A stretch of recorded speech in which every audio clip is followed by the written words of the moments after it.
As predicted, the killing of Iranian General Qasem Soleimani has exposed how mindless the angry partisan divide is in America to a ridiculous new level. There is a shameless attempt by some media outlets to portray Soleimani as some type of martyr to feed the bias of their viewers. Iranian journalist Masih Alinejad wrote an op-ed for the Washington Post begging Western journalists not to fall for the propaganda of the Iranian regime. Alinejad now lives in exile in New York City after being threatened by the regime after speaking out for women's rights in Iran.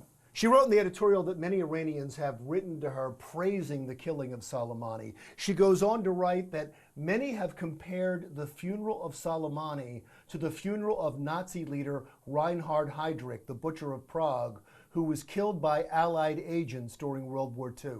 The funeral of Iranian General Soleimani is getting more coverage in the United States than the funeral of, well, any U.S. general ever.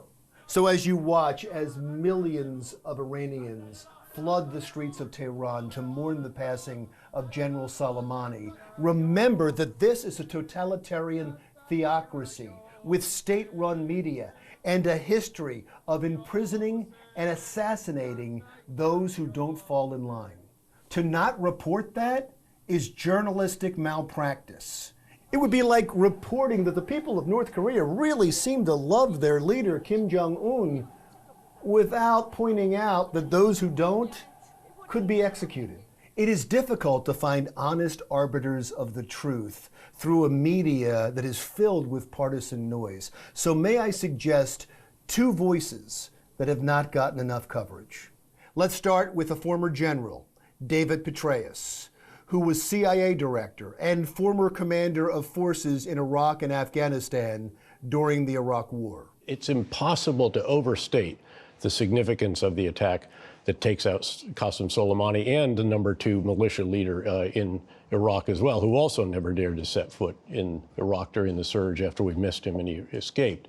So this is bigger than bin Laden. It's bigger than Baghdadi. But unlike the killing of Soleimani, the killings of al-Qaeda leader Osama bin Laden and ISIS leader Abu Bakr al-Baghdadi were universally praised in America. I can't overstate the importance of something David Petraeus said, that they weren't able to take out Soleimani before because he avoided Iraq.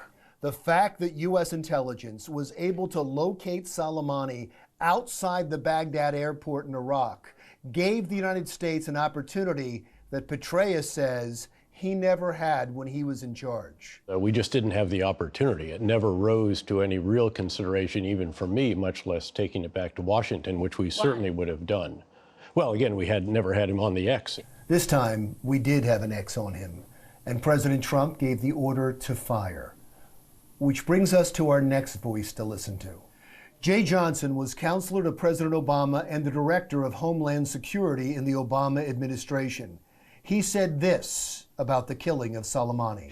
He was a lawful military objective, and the president, under his constitutional authority as commander-in-chief, had ample domestic legal authority to take him out without an additional congressional authorization. Now, of course, that does not mean that President Trump shouldn't have at least notified the leaders of Congress when he sent a drone to kill Soleimani. Senate Minority Leader Chuck Schumer has a legitimate criticism and concern about not getting a heads up from the White House about the attack. There will and should be hearings in the Senate about that during the weeks to come. But I want to point out that he started that speech on the Senate floor by saying this about Soleimani. A notorious terrorist. No one should shed a tear over his death. Senator Schumer is one of the most partisan politicians in Washington. It's his job to be partisan as minority leader, but at least he was able, as an American, to acknowledge that a terrorist who killed hundreds of Americans is now gone, and that's a good thing. During this time, we should all follow the senator's sage advice. No one should shed a tear over his death. I'm Larry Mendte. We'll talk again soon.